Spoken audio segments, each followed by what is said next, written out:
Bonjour à tout le monde.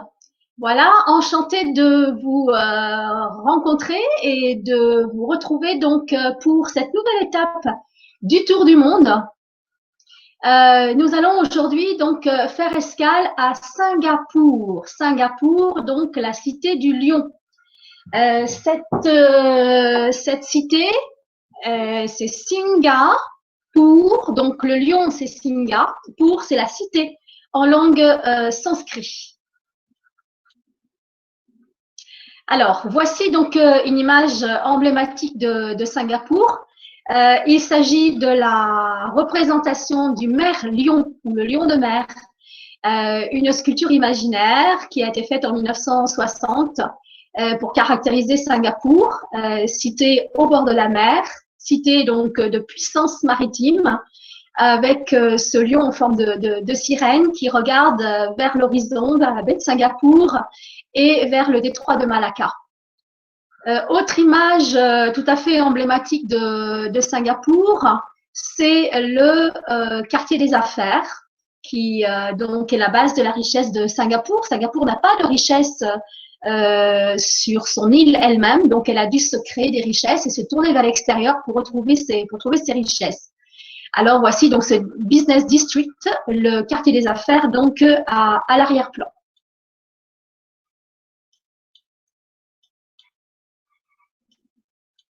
Alors j'ai un petit souci parce que je ne peux pas faire avancer ma diapositive suivante.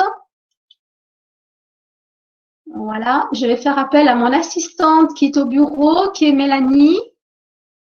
Si tu peux me faire avancer ma...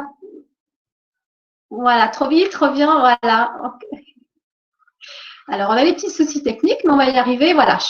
Je suis à la deuxième diapositive que je voulais vous montrer parce que si cette cité-État, un des territoires les plus riches de notre planète, est devenu ce qu'il est, c'est grâce à un homme, voilà, que vous avez ici dans le cadre de la représentation de l'île de Singapour. C'est Lee Kuan Yew. Lee Kuan Yew est donc né en 1923. Il a fait des études de droit donc à Cambridge. Il est devenu avocat. Et en 1959, donc, il a pris le poste de Premier ministre et il a créé aussi le PAP, le Parti de l'Action du Peuple, qui est un parti qui est jusqu'à aujourd'hui le parti majoritaire et qui est basé, donc, la politique de Lee Kuan Yew sur la méritocratie. Alors, il faut savoir que Singapour est devenu donc à cause ou grâce à lui une démocratie donc avec un fort pouvoir autoritaire. C'est une économie libérale, mais ce n'est pas une politique libérale. Alors, d'abord, situons Singapour et voyons donc ce qui aurait pu être une faiblesse, mais qui finalement va devenir un grand atout. Singapour est situé à la jonction entre la mer de Chine, que vous voyez ici à l'écran, et donc l'océan Indien, qui est situé donc complètement à gauche, hein, à l'extérieur de la photo. Singapour est situé à l'extrême pointe sud de la péninsule malaisienne, en face et au nord de l'Indonésie, dont la partie donc à gauche de Singapour est l'île de Sumatra, située également donc au sud du Vietnam et donc pas loin des Philippines et également proche de cette grande partie territoriale qui est sur votre droite, qui est l'île de Bornéo. La partie de mer qui est située entre Sumatra en Indonésie et la péninsule malaise est un détroit en fait en eau profonde qui est le détroit de Malacca. Voici ici donc ce que représente l'île de Singapour. C'est une île qui fait un peu plus de 700 km², 719 km² à l'origine, un peu plus aujourd'hui, parce que chaque année, depuis à peu près 40 ans, Singapour gagne quelques kilomètres supplémentaires de territoire en important de la terre et du sable de pays tels que le Vietnam, le Cambodge ou son proche voisin qui est l'Indonésie. Singapour, c'est l'île principale que vous avez ici, plus 64 petites îles ou îlots aux alentours. Singapour, c'est un territoire qui est très peuplé. Il y a aujourd'hui 5,7 millions d'habitants à Singapour, ce qui en fait le territoire le plus peuplé quasiment de notre planète, avec plus de 7000 habitants au kilomètre carré. L'île de Singapour est séparée du reste de la péninsule malaise par cette bande d'eau que vous voyez au nord. C'est le détroit de Johor. Le nom de Johor, c'est le nom d'un ancien sultanat malaisien qui englobait et l'île de Singapour, les îlots alentours et le sud de la péninsule malaise autrefois.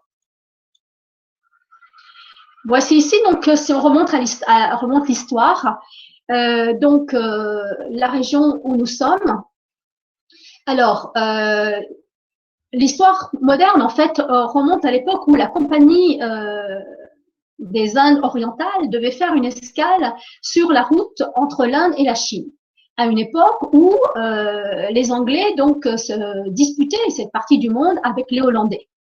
Les Anglais étaient déjà bien établis avec plusieurs comptoirs en Inde et ils voulaient commercer, notamment les épices, avec donc le reste de l'Asie et établir des partenariats avec la Chine, avec la Birmanie et d'autres États. Et pour ce faire, la route la plus courte pour passer donc de l'Occident à l'Orient, c'était de passer donc par ce détroit de Malacca. Alors, les Hollandais étaient installés en Indonésie, dans ce qui deviendra l'Indonésie. Les Anglais ont essayé de les déloger de leur place. Leur capitale était Batavia, qui est devenue aujourd'hui la ville de Jakarta, la capitale de l'Indonésie. Et les Hollandais auraient bien voulu aussi avoir un plus grand territoire sur cette partie du monde. Les Anglais possédaient déjà un comptoir à Penang, que vous apercevez, donc au nord, ouest de la Malaisie, un comptoir à Malacca, ils ont établi un comptoir à Labuan, et alors qu'ils disputaient donc les îles du Sud avec les Hollandais, finalement, ils ont réussi à trouver un compromis, à savoir que ce qui est devenu aujourd'hui la Malaisie est devenu donc un protectorat anglais, c'est la partie en clair sur la carte, et la partie en plus foncé, donc, a été gérée par la Compagnie néerlandaise des Indes orientales. Le naturaliste et gouverneur anglais de Java, l'île de Java, c'est la grande île très fine qui se trouve en bas de la carte, eh bien, était Sir Raffles. Et il est arrivé dans l'île de Singapour en 1919, qui appartenait à ce moment-là au sultan de Johor. Et il est arrivé dans une certaine circonstance, à savoir que le sultan de Johor venait de décéder et eh bien son fils aîné, qui devait lui succéder, était en voyage à l'étranger. Et les Hollandais, qui n'avaient pas perdu l'ambition de, comment dirais-je, contrôler le détroit de Malacca, voyant bien que c'était une position stratégique, ont soutenu donc le fils cadet du sultan pour le mettre sur le trône. Raffles donc a réussi quant à lui à mettre finalement le fils aîné sur le trône, chasser le fils cadet, et en échange donc de cette aide à recouvrer donc son trône, eh bien Raffles a obtenu en échange l'implantation d'un comptoir commercial au profit des Britanniques sur cette grande île tout à fait au sud de la péninsule et qui très vite va devenir un port franc, c'est-à-dire qu'il n'y aura ni taxe à l'entrée, ni taxe donc en sortie des marchandises. Alors ce personnage, qui est aujourd'hui donc un grand personnage historique pour l'histoire de Singapour, le voici, Sir Raffles, il est né en 1781, il est mort en 1826. Il a bien évidemment sa place en statut bien en vue dans la nouvelle cité de Singapour. Et en fait, là où il n'y avait autrefois qu'un petit port de 150 pêcheurs et quelques paysans malais et des marécages entourés de jungle, eh bien, Raffles, eh bien, avait vu, il avait été, si je veux dire, visionnaire, et il avait vu donc tout ce qu'on pourrait tirer comme profit de s'installer là. Alors, voici ici une image ancienne, donc montrant un petit peu donc la ville de Singapour avec son port qui est très vite, en tant que port franc, eh bien, va voir s'installer différentes compagnies et qui viennent faire escale donc entre l'océan Indien et la mer de Chine. Une image, une ancienne diapositive ici qui vous montre donc quelques villages de ces Malais assez pauvres paysans qui donc essayaient de se tailler une place pour faire de l'agriculture et vivre aussi un peu de la pêche donc dans cette jungle marécageuse. Alors, je le disais, Raffles, visionnaire, donc commence tout de suite par planifier l'ensemble donc de ces 700 km² à peu près d'îles. Donc, d'abord, en 1822, il va mettre en place un plan d'urbanisme. Pour ça, il va faire raser quelques collines qui le gênent. Il va créer un quartier commercial qui existe toujours aujourd'hui, c'est la Raffles Place, la place qui porte son nom. Il va faire construire des bâtiments gouvernementaux, des grandes rues bordées de shop house tenues par des Chinois qu'il a fait venir au passage pour gérer le commerce. Il va mettre en place des grands chantiers navals, faire construire des églises pour les chrétiens, un jardin botanique. En fait, pour lui, déjà, un jour, eh bien, Singapour serait un lieu de prestige et un lieu d'importance considérable. Le plan de Raffles suivait en fait, on va dire, des pratiques coloniales. Voici ici donc un bâtiment qui porte son nom sur lequel on va revenir. Et ce que je voulais dire, c'est que suivant les principes coloniaux, eh bien, on divisait en fait les populations par race, entre guillemets. Alors, il y aura un quartier pour les Indiens, les parties qui sont en bleu, un quartier pour les Chinois, un quartier pour les Malais, et puis un quartier pour les Indiens. Et on verra que ces quartiers, tels qu'ils ont été établis initialement à l'époque de Raffles, eh bien, gardent toujours aujourd'hui donc leur spécificité et leurs bâtiments historiques. Je le disais, en dehors donc des Chinois qui représentent aujourd'hui 76% de la population à Singapour, qui ont été amenés ici donc pour gérer le commerce, il y a des Indiens qui ont été amenés pour servir de coulisses, servir de main d'œuvre donc dans le port, dans les nouvelles affaires marchandes. Ils représentent aujourd'hui 7% de la population. Et puis la population malaise, qui était déjà là à l'origine, elle représente à peu près 15% de la population. Ça fait 98% de la population. Les 2% qui restent sont des populations diverses et variées, donc d'origine européenne ou européo-asiatique. Et parmi elles, si je vous montre donc ce bâtiment fabuleux qui date de 1887, c'est l'hôtel Raffles, donc qui porte le nom du fondateur de Singapour. Et vous avez le nom des frères Sarkis. Alors, qui sont les frères Sarkis? Figurez-vous que ce sont des Arméniens. Les Arméniens sont arrivés très tôt à Singapour, mais ils représentent une très très faible communauté de quelques centaines de familles, mais ils sont très vite très puissants.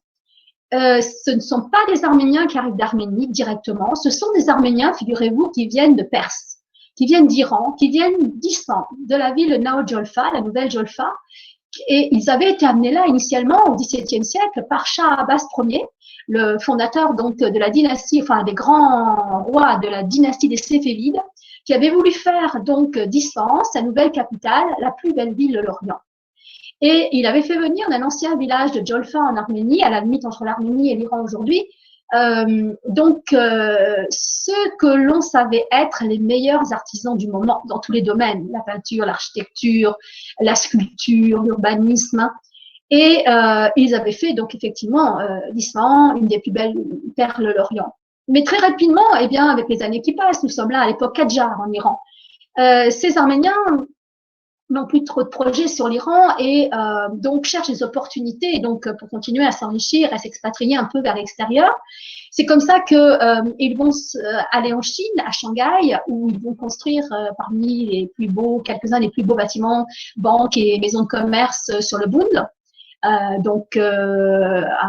Shanghai, je le disais, l'hôtel Strand, le plus bel hôtel donc de l'époque où la Birmanie à Rangoon était anglaise, un hôtel de prestige qui existe encore aujourd'hui, seront donc signés des frères Sarkis. Et en même temps, eh bien, une partie de ces frères Sarkis donc s'attelle à ce projet donc de grand hôtel de luxe qui existe donc encore aujourd'hui à Singapour, donc l'hôtel Raffles. Cette petite communauté arménienne, elle fait encore parler d'elle aujourd'hui aussi parce que dans cette communauté, il y avait une dame, Agnès Joachim, qui était botaniste. Et elle a eu l'idée de créer une nouvelle orchidée. Il ne faut pas oublier que nous sommes en zone tropicale, que l'orchidée est une plante sauvage qui pousse en grande quantité, très variée dans cette région. Et elle va en fait unir deux orchidées, une orchidée rose et une orchidée orangée, et qui va donner donc cet hybride que vous avez ici. Et donc en 1981, cet hybride a été classé comme donc fleur nationale donc de Singapour. Alors, on ne peut pas parler de Singapour sans parler de ses jardins. Il ne faut pas oublier que Singapour, c'est d'abord avant tout une cité-jardin. Rappelons-nous, Raffles, dès le départ, dans son plan d'urbanisme, avait déjà créé un premier jardin botanique. Et jusqu'à aujourd'hui, Singapour va garder donc ce leitmotiv de ville-jardin dans le cadre du prestige de la ville. Voici ici donc quelques exemples de ces orchidées et vous ne pourrez pas manquer en allant à Singapour de visiter la National Orchid Garden avec plus de 3000 espèces hybrides donc d'orchidées et faire de très belles photos et vous êtes en pleine ville mais vous avez l'impression d'être au milieu d'une forêt d'orchidées. C'est ça en fait la magie de Singapour. Hein, d'aller de l'urbanisme à la nature et on a privilégié là la biodiversité. Alors, je vous montre ici, pour rester dans cette petite communauté européenne, mais très influente dès le départ, qui est la communauté arménienne, l'église arménienne qui est dédiée à Saint Grégoire l'évangélisateur de l'Arménie. Et les Arméniens ont toujours gardé leur cohésion autour de leur religion et de leur spécificité religieuse.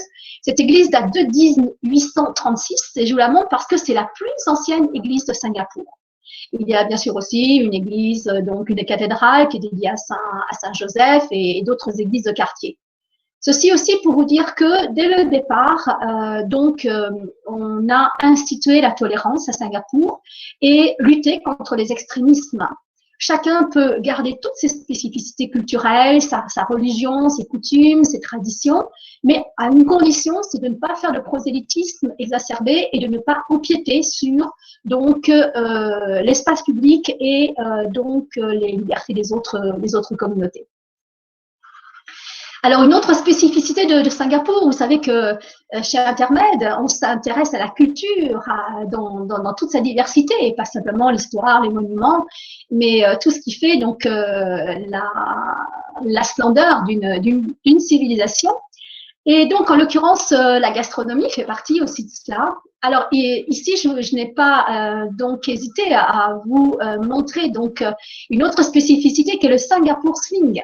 Le Singapour Sling, c'est la boisson phare de Singapour. C'est un apéritif léger pour ces dames qui a été créé en 1915, à un moment où, justement, eh bien, il était de mauvais ton. C'était mal vu pour ces dames de boire de l'alcool.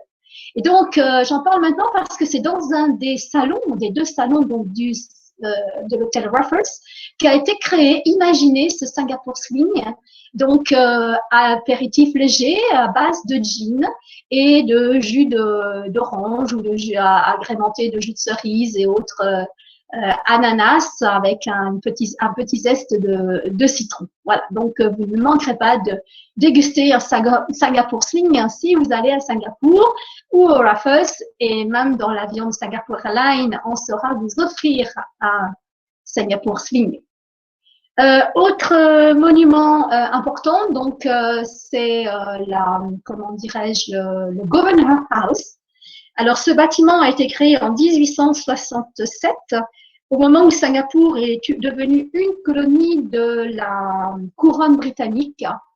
Et il faut savoir qu'à Singapour, eh bien, ça permet de parler un petit peu aussi de la politique de Singapour, on a un système basé sur le système de Westminster. À savoir que ce Governor House, qui est devenu aujourd'hui le palais présidentiel, Istana, Istana ça veut dire palais en malais, c'est le palais du président. Mais le président à Singapour, en fait, il a plus un rôle honorifique. Il a juste un droit de veto en matière militaire ou en matière donc de décisions financières. Mais celui qui gouverne véritablement à Singapour, et depuis l'indépendance de Singapour en 1965, c'est le Premier ministre. Et en l'occurrence, le premier ministre, c'était Lee Kuan Yew, que nous avons vu tout à l'heure. Et aujourd'hui, comme nous le verrons plus tard, c'est son fils qui continue donc sa politique. Autre bâtiment important à Singapour, au point de vue du pouvoir, c'est le Parlement. Voici ici le bâtiment du Parlement. Il faut savoir que le Parlement est composé de 87 membres et que jusqu'à il y a peu, eh bien, le Parlement était dominé par le parti majoritaire qui est le PAP, le Parti de l'Action du Peuple, qui est le parti qui a été fondé par Lee Kuan Yew et qui n'a pas laissé de place à un parti d'opposition jusqu'à il y a peu. Le seul parti d'opposition aujourd'hui, qui est un parti démocrate libéral qui donc a droit de citer, et encore peu, c'est donc le Parti des travailleurs. Il n'a obtenu que 3-4 sièges tout au plus au Parlement et seulement ces dernières années. Il faut savoir que, comme je l'ai déjà dit, à Singapour, on a une démocratie dictatoriale, en quelque sorte, où tout est contrôlé, quelque peu muselé. Le droit à faire la grève est très, très strictement contrôlé. La liberté de la presse n'existe pas vraiment. Tout est absolument contrôlé. Voici ici donc un autre bâtiment historique phare de Singapour, c'est l'ancienne cour donc suprême, un bâtiment construit dans les années 1937-39, qui aujourd'hui est un bâtiment classé et a été remplacé en 2006 par ce nouveau bâtiment de la Cour suprême, un peu comme une soucoupe volante, et qui est à l'image donc de la transformation spectaculaire de Singapour depuis le début du XXIe siècle. On ne détruit pas pour autant les anciens bâtiments qui sont classés monuments historiques, et l'ancienne Cour suprême est devenue aujourd'hui la Galerie nationale, où il y a des expositions temporaires donc, qui se tiennent régulièrement. Ceci pour vous dire que la culture occupe aussi une grande place à Singapour, où il y a de nombreux bâtiments donc, pour faire des expositions, il y a des opéras, nous verrons tout à l'heure. Voici ici, nous changeons de quartier, nous arrivons dans le quartier malais, qui est occupé par le palais du sultan. Vous vous rappelez, je vous ai parlé du sultan de Johor tout à l'heure, dont Raffles s'était fait concéder une partie du territoire avec l'île de Singapour en échange du fait qu'il avait permis autrefois au sultan de monter sur le trône alors qu'il avait été évincé par son frère cadet. Voilà, donc on se rappellera toujours de cela, on laissera une place pour le sultan et la possibilité de conserver son palais, qui ensuite a été devenu un bâtiment nationalisé avec l'indépendance en 1965. Et le sultan et sa famille avaient droit d'y résider, d'être là tant qu'ils le voudraient. Voilà. Aujourd'hui, eh bien, on ne parle plus de sultanat, et c'est devenu le centre culturel malais, dont le quartier musulman, le quartier malais de Singapour. Voici ici, toujours dans le quartier malais de Singapour, donc la grande mosquée, qui, comme se doit, s'appelle la mosquée du sultan, pour rappeler donc cette période historique. Elle date dans son aspect d'aujourd'hui de 1928. C'est une architecture un petit peu hétéroclite, comme on la trouve, cette architecture en Indonésie et en Malaisie. Avec la salle principale de prière qui est surmontée d'un dôme qui est très galbé, avec une bande noire à la base du dôme doré. Et pour la petite histoire, cette bande noire, eh bien, elle est faite de centaines de cuits de bouteilles de Coca-Cola. Ceci pour vous dire, donc, Singapour, dans le cadre de sa position géographique, a bien sûr tenté, on a tenté de se l'accaparer, et en particulier la Chine, vu en plus de ça l'importance de la communauté chinoise, qui je rappelle représente aujourd'hui 76% de la population à Singapour. Donc Singapour a toujours eu à cœur donc de jouer des coudes entre les grandes puissances étrangères, et en particulier donc pour faire opposition aux ambitions peut-être de la Chine. Depuis très longtemps donc s'est tourné vers les États-Unis. D'ailleurs, je vous rappelle que le deuxième investisseur asiatique aux États-Unis après le Japon, c'est justement Singapour. Sur le parvis de l'entrée, celui-ci est surmonté par un portique dont l'architecture rappelle l'architecture ottomane telle qu'on en trouve protégeant des sébiles, donc des fontaines, dans les rues à Istanbul. Voilà. Et dans le quartier Malais, eh bien, il y a la représentation de tous les pays du monde qui sont musulmans, et il y a justement des restaurants par exemple turcs, des restaurants malais, des restaurants de toutes les parties du monde musulman. Voilà une autre vue du quartier malais et musulman de Singapour. Liberté d'expression, liberté de s'habiller. Vous voyez, ceux qui veulent porter le voile peuvent porter le voile à Singapour. Ceux qui veulent se promener en short dans le même quartier peuvent se promener en short sans problème. Cette grande allée, vous voyez la mosquée tout à fait au fond, est bordée par des Regia rostonia, des palmiers royaux. Alors ça, c'est très caractéristique des zones coloniales. Ce sont des palmiers qui viennent d'Afrique originellement et qui ont toujours été utilisés pour habiller les grandes allées des propriétés coloniales à cause de la majestuosité de ces arbres dus à leur grand tronc naturellement blanc. Nous changeons de quartier, nous arrivons ici dans le quartier chinois, cette fois-ci. Donc, voici ici le temple de la dent du Bouddha, un monument moderne qui date du début du XXIe siècle, des années 2007, dans le style Tang. Alors, pourquoi le style Tang? Parce que c'est une des grandes périodes phares de l'histoire de la Chine, la dynastie des Tang, qui a régné à la fin du premier millénaire de notre ère, et dont la capitale était Chang'an. Chang'an, c'est la ville de Xi'an aujourd'hui, et c'était à cette époque le départ de la route de la soie. Et ceci pour dire qu'aujourd'hui, Singapour, qui joue dans la cour des grands, eh bien, a l'ambition d'avoir une bonne place et d'être un bon terminus ou un bon comptoir en fait, de passage sur les nouvelles routes de la soie du commerce entre l'Orient et l'Occident. Ceci pour vous dire que, en dehors de la zone maritime qu'on a déjà évoquée et sur laquelle on reviendra tout à l'heure, avec l'importance de son port, bientôt, Singapour va être directement relié à Pékin par le train. Il y a donc déjà la jonction de la Chine jusqu'au Laos. Se termine actuellement donc la jonction de la traversée du Laos pour rejoindre donc la voie ferroviaire qui traverse la Thaïlande et qui de la Thaïlande traverse la Malaisie et arrive donc à Singapour. Nous sommes toujours dans le quartier chinois et ont été installés donc des shop house depuis donc le début du XXe siècle. Voici ici une très belle shop house qui est un monument aussi classé de magnifiques peintures de façade dans le quartier chinois avec les maisons les bâtiments de commerce donc au rez-de-chaussée et la zone d'habitation donc à l'étage. Dans ce même quartier chinois, curieusement, se trouve un temple indien. Je vous l'ai montré parce que c'est le plus vieux temple indien fonctionnant encore aujourd'hui de Singapour.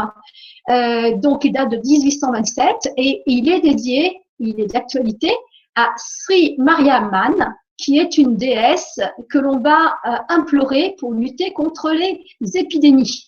Donc, avec la pandémie actuelle de Covid-19, on peut imaginer que Singapour, qui a aussi été touché par cette pandémie, notamment dans sa partie économique, eh bien, est très vénérée. Alors, si on regarde à gauche la structure donc du portail d'entrée du temple, on va, pour ceux qui connaissent l'Inde du Sud, se rappeler donc les temples dravidiens, les temples du sud de l'Inde, d'où est issue donc la majorité de la population indienne qui peuple aujourd'hui Singapour et qui était arrivé depuis le départ, donc comme j'ai expliqué, pour servir de coulis et de main-d'œuvre donc dans la zone commerciale. Voilà, de part et d'autre, vous voyez deux petites fenêtres rondes quadrillées. On ne trouve pas franchement ça en Inde, mais il ne faut pas oublier que bizarrement ce temple est dans le quartier chinois, c'est une influence chinoise sur le temple indien. Mais maintenant, nous allons aller vraiment dans le quartier de Little India, la petite Inde, quartier qui avait déjà été défini donc depuis l'époque de Raffles, comme je l'ai expliqué précédemment. Et là, on voit que c'est un quartier qui est très coloré, c'est un quartier piéton. Alors, ceci pour illustrer également une des caractéristiques de Singapour, à savoir que la voiture est pratiquement pas utilisée à Singapour. Les transports en commun sont très développés, métro, bus, tram, parce que donc on veut lutter contre la pollution. Il ne faut pas oublier qu'à Singapour aussi on manque de place. Donc ça ne veut pas dire qu'on ne peut pas avoir de voiture. Il y a des voitures à Singapour, mais ça coûte très cher de passer son permis. mais ça coûte aussi très cher d'acheter. On doit acheter le droit de conduire.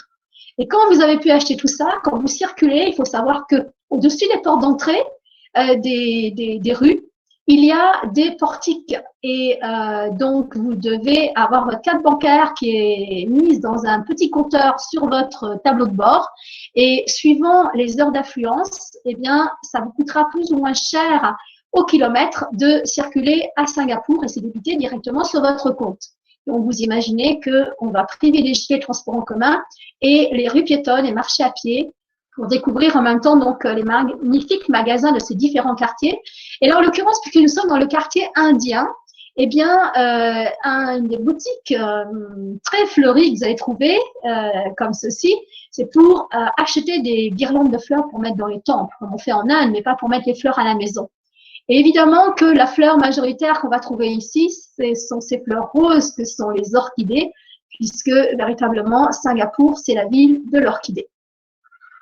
Voici ici une image donc de ce quartier de la Petite Inde. Vous voyez les rues, pas très fréquentées par les voitures et des habitations très hautes en couleur.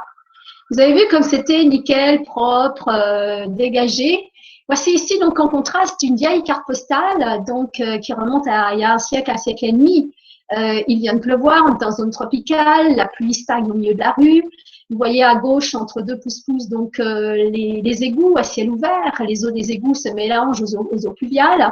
On se déplace en pouce-pouce ou en tricycle, comme vous voyez sur la droite. Le linge sèche au balcon.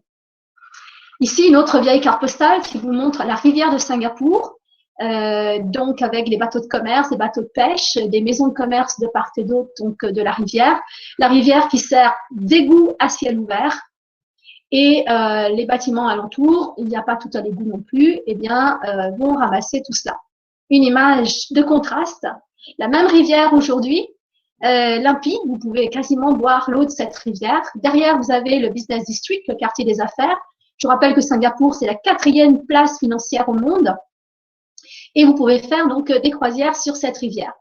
Alors, ceci pose le problème de l'eau à Singapour. Singapour n'a pas de réserve aquifère et il lui faut importer son eau de la Malaisie depuis le début. Et la Malaisie, eh bien, tient par le cou ou par une corde au cou, hein, si je puis dire, Singapour et peut l'étrangler à tout moment à cause de ça. Donc, Singapour a décidé d'acquérir son indépendance au point de vue donc de cet approvisionnement en eau. Comment ? Eh bien, d'abord en faisant du ménage, en séparant les eaux pluviales des eaux usées, en draguant, ils ont mis 10 ans à draguer et à nettoyer donc la rivière de Singapour. Ils ont mis un barrage à l'entrée donc de la mer pour empêcher la mer à marée haute de rentrer dans la rivière de Singapour et de la saliniser. Il y a un espèce de bâton qui se relève avec la mer, qui permet à marée basse de laisser passer le trop-plein d'eau douce qui pourrait faire inonder la ville parce qu'on est dans une zone tropicale et parfois il pleut beaucoup. Et à marée haute, donc, le panneau se relève et empêche la mer de rentrer dans la rivière. En plus de ça, pour accumuler plus d'eau douce, et comme on n'a pas de place pour le faire, à l'embouchure donc des rivières, des fleuves, on a creusé plus profondément pour y accumuler une plus grande réserve d'eau douce. Singapour, c'est le pays au monde qui a le meilleur système de récupération des eaux pluviales sur les bâtiments et dans les rues. Toute cette eau est drainée vers des centres de purification et également les eaux usées sont extraordinairement donc recyclées et vont servir donc à l'arrosage des jardins publics, des parcs et des zones agricoles. Alors, nous sommes dans la baie de Singapour, nous restons connectés au monde de la nature et en même temps donc à l'architecture moderne. Voici le musée des arts et des sciences qui a été inauguré en 2011 donc s'inspirant d'une fleur de lotus, toujours donc avec l'objectif d'être autosuffisant en eau et autosuffisant également donc en énergie. Donc la fleur ici donc récupère les eaux de pluie et la disposition des vitres donc permet de ramener de la lumière dans le bâtiment. Voici le théâtre opéra qui a été inauguré en 2002. Cette fois-ci, on s'est inspiré d'un fruit, non pas d'une fleur, le durian, D'autres diront aussi que les architectes donc se sont inspirés des yeux des insectes. Il y a deux bâtiments comme ça en fait côte à côte, et il y a 7000 panneaux d'aluminium que vous voyez ici, qui forment la partie écaillée du bâtiment, qui sont autant de panneaux qui font de l'ombre sur les baies et permettent de ventiler les baies pour ne pas accumuler de chaleur à l'intérieur du bâtiment tout en y apportant la lumière. Autre bâtiment phare donc de Singapour, c'est l'hôtel Marina Bay Sands, donc qui a été inauguré en 2010. Un hôtel qui est constitué de 3 grandes tours de 55 étages, qui supporte donc cette plateforme en forme de banane, qui elle-même donc supporte la piscine la plus haute du monde, à 200 mètres de haut, donc piscine aérienne de 150 mètres de long pour 12 400 mètres cubes d'eau, d'où en vous baignant, vous pouvez avoir une vue sur le Business District. Et puis au fond, là-bas, dans la brume, nous verrons tout à l'heure, se trouve donc le port des containers. Voici une vue panoramique de cette Marina Bay avec la plus grande roue du monde jusqu'en 2014. Elle a été construite en 2008. Aujourd'hui, il y a une nouvelle roue plus importante qui a été construite à Las Vegas, aux États-Unis. Elle fait 165 mètres de haut et elle vous permet d'avoir une vue panoramique donc sur ce quartier de Singapour. Toujours dans ce même quartier, nous avons le Cloud Forest et le Flower Dome. Ce sont les deux dômes que vous avez ici donc au premier plan. Ils ont été élaborés en 2012 dans le Garden of the Bay, dans le jardin de la baie. Et le premier dôme ici, c'est le plus grand dôme jamais de verre ou serre en verre construite au monde sans support intérieur. Voici ici une autre image donc de Garden by the Bay, 101 hectares qui ont été aménagés entre la baie et la mer. Et le plan de ces jardins, c'est ce que je vous ai mis ici à gauche, donc toujours l'inspiration de l'orchidée avec ses tiges et ses feuilles qui sont autant de connexions et d'allées au milieu de ces jardins. Les deux dômes que vous voyez ici donc sont comme des fleurs d'orchidées en bouton. À l'intérieur du premier dôme, donc le plus haut, le Cloud Forest, ou la forêt pluviale, se trouve la cascade intérieure la plus haute du monde, à 35 mètres de haut. Vous voyez un petit peu la dame au premier plan là qui regarde tomber la cascade. Et dans le Flower Dome, le dôme des fleurs, eh bien, vous avez toutes les fleurs du monde sans vous dépasser Singapour, sans avoir à prendre l'avion. Vous pouvez faire le tour de la planète, être au printemps en Hollande au moment de la floraison des tulipes, comme ici, ou bien assister à des expositions sur des thèmes de fleurs, comme par exemple ici le thème des dahlias.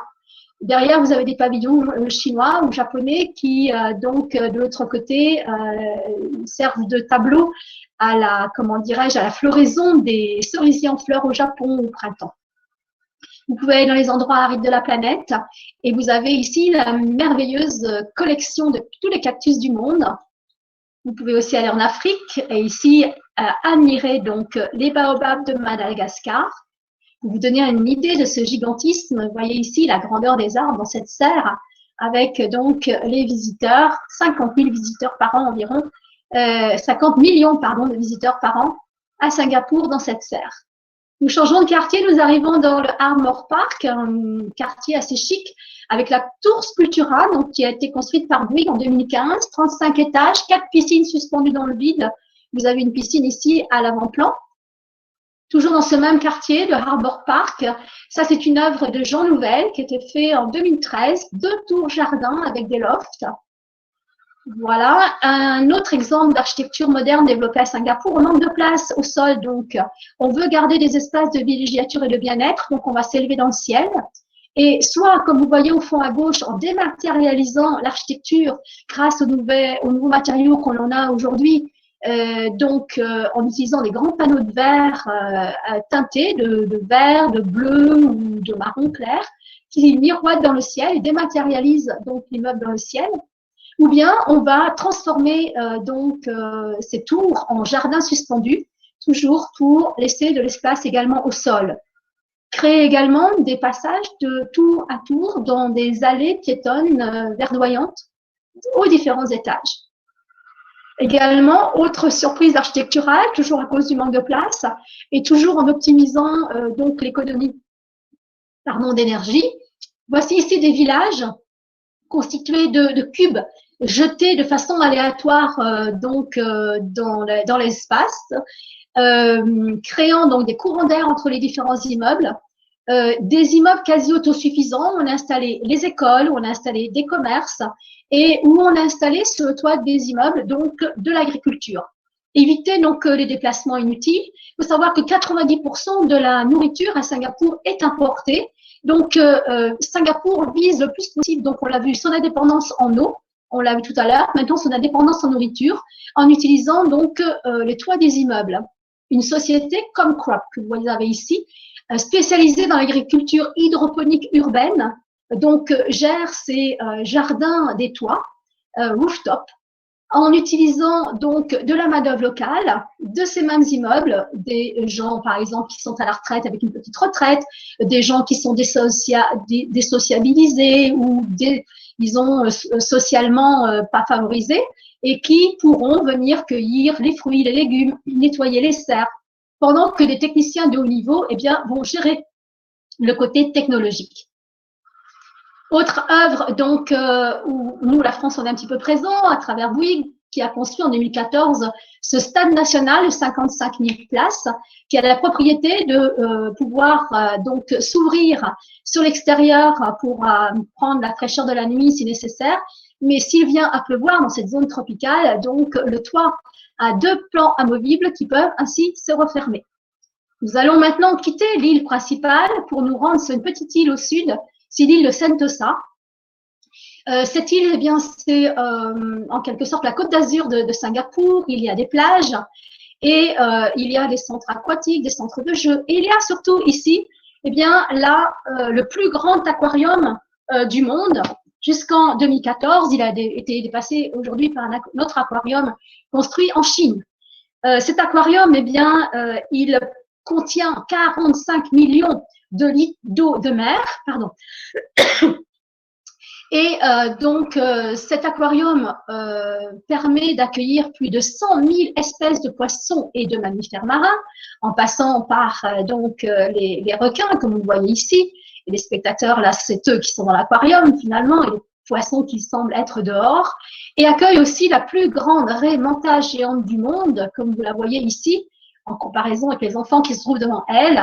Et cet aquarium a la vitre, une 36 mètres de long, la plus longue pour un aquarium de ce type. L'aquarium est situé sur une superficie de 8 hectares et vous pouvez même envisager de dormir parmi les poissons. Toujours dans le domaine de l'eau, eh bien, ce qui fait la richesse donc de Singapour, c'est son port.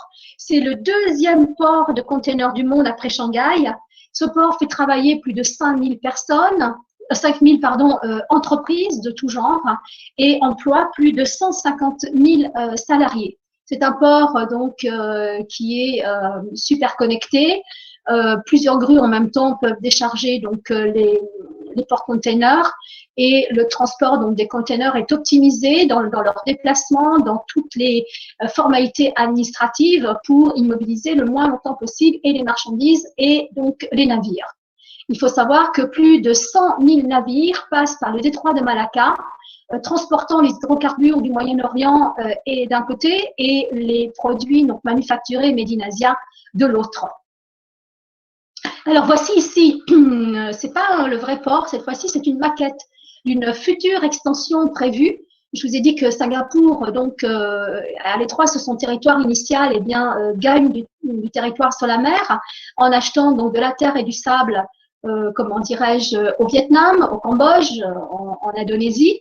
Et rien ne se fait sans planification très stricte. Singapour a une planification jusqu'à 40 ans à l'avance. Alors, celui qui est maintenant à la tête du futur de Singapour, c'est le fils de son père, c'est Lee Hsien Loong, donc le fils de Lee Kuan Yew que nous avons évoqué précédemment, qui avait pris le pouvoir en 1959. Il a quitté le pouvoir en 1990 et son fils est devenu vice-premier ministre d'un Premier ministre donc intermédiaire pour faire en fait ses marques et avant de devenir Premier ministre lui-même en 2004 et d'être aussi à son tour à la tête du PAP, le Parti d'Action du Peuple, donc le parti majoritaire.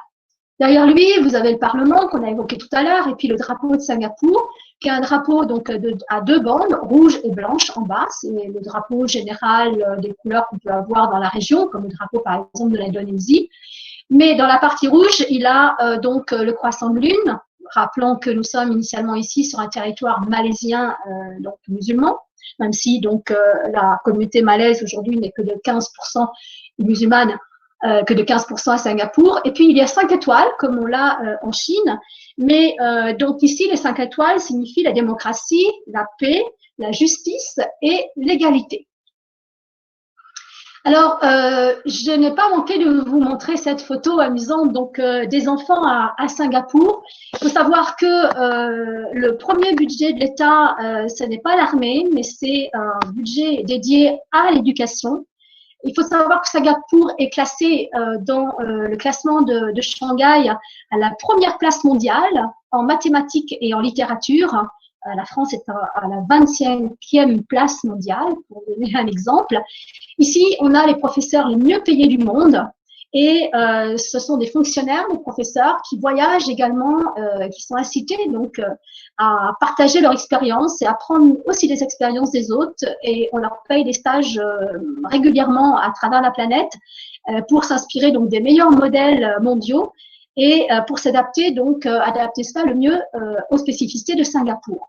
Et également, il faut savoir que le domaine de l'éducation est en étroite collaboration avec donc les entreprises pour être le mieux en adéquation avec leurs besoins.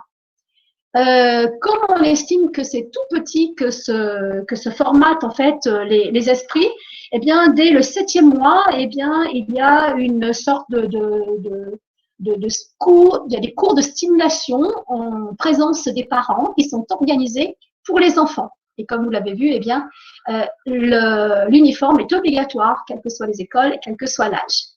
Les uniformes sont divers et variés, hein, suivant l'âge, bien sûr, et suivant les écoles.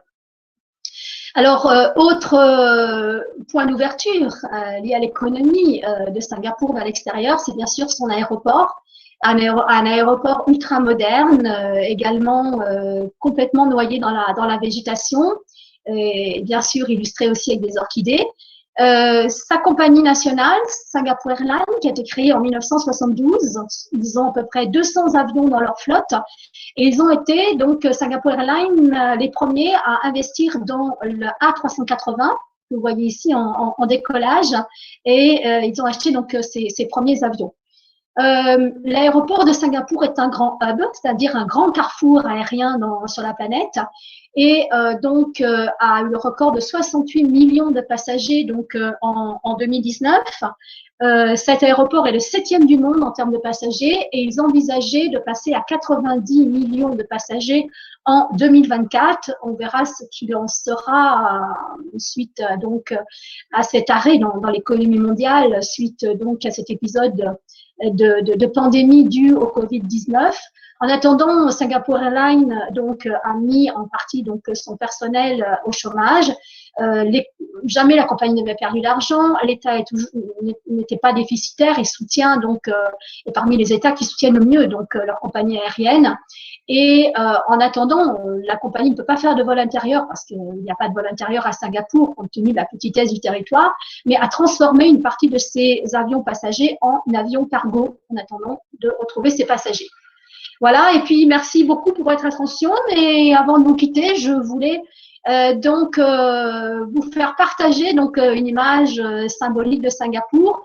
On est de retour dans le Garden by the Bay avec les giant trees, les arbres géants, qui sont des arbres métalliques dont toute la superstructure et les branches que vous voyez ici sont adaptées pour récupérer l'eau de pluie avec des panneaux solaires pour créer de l'électricité. Et chaque soir, eh bien, vous êtes invités, aussi bien comme touristes étrangers ou comme Singapouriens, à venir assister à un magnifique son et lumière dans ces jardins de Garden by the Bay, au son donc d'une des plus belles symphonies donc classiques de notre planète. Et c'est avec donc cette image que je vous quitte. Je vous remercie beaucoup pour votre attention et je vous invite donc à poursuivre donc ce voyage Si Mélanie veut m'envoyer la diapo suivante, voilà. En allant découvrir donc ces contrées d'Asie qui vous attendent dès que les choses vont aller mieux, on est sur les starting blocks hein, pour repartir et vous emmener en Indonésie parce que pour aller en Indonésie, on fait facilement escale. C'est la route première d'ailleurs pour aller à Jakarta et sur les îles de Bali, Java et autres îles en Indonésie que de passer par Singapour. Et je vous inviterai à y faire une petite escale un peu plus longtemps pour découvrir cette cité. Donc, nous avons un voyage vers l'Indonésie du 7 au 18 juin de l'année prochaine, donc 2021, qui est prévu. Vous pouvez aussi faire ce voyage de Singapour à Bornéo du 1er au 16 juillet l'année 2021. Et puis, un autre voyage sympathique vers ces contrées, ce voyage s'appelle Comptoir d'Asie et nous le ferons donc à la fin de l'année prochaine, dans un peu plus d'un an, du 16 novembre au 1er décembre. Voilà. Et puis, en attendant de pouvoir voyager pour de bon, eh bien, on continue à vous inviter et à partager avec nous donc nos conférences. Alors, moi, je vais revenir sur le devant de la scène. Ce sera vendredi prochain, le 23 octobre, à 16h, de 16 à 18h. Je vais vous emmener en Mongolie. Et là, je vais vous emmener en Mongolie des dinosaures jusqu'au temps moderne et sur les routes de la soie aussi. Vous verrez également donc un autre thème, celui de l'architecture et du patrimoine, cette fois-ci en Croatie. Ce sera le mardi 27 octobre à 14h30 avec Patrick Faucher. Et puis, l'exposition Les Olmecs et les cultures du golfe du Mexique du musée du Quai Branly. Ça s'appelle la Cité du Lion, justement. Ça sera donc le mercredi 28 octobre à 16h avec ma collègue, donc Blandine Gauthier. Voilà, je vous remercie encore une fois pour votre attention. J'espère que cette petite escapade donc à l'autre bout du monde vous a plu. Merci et à bientôt. Au revoir.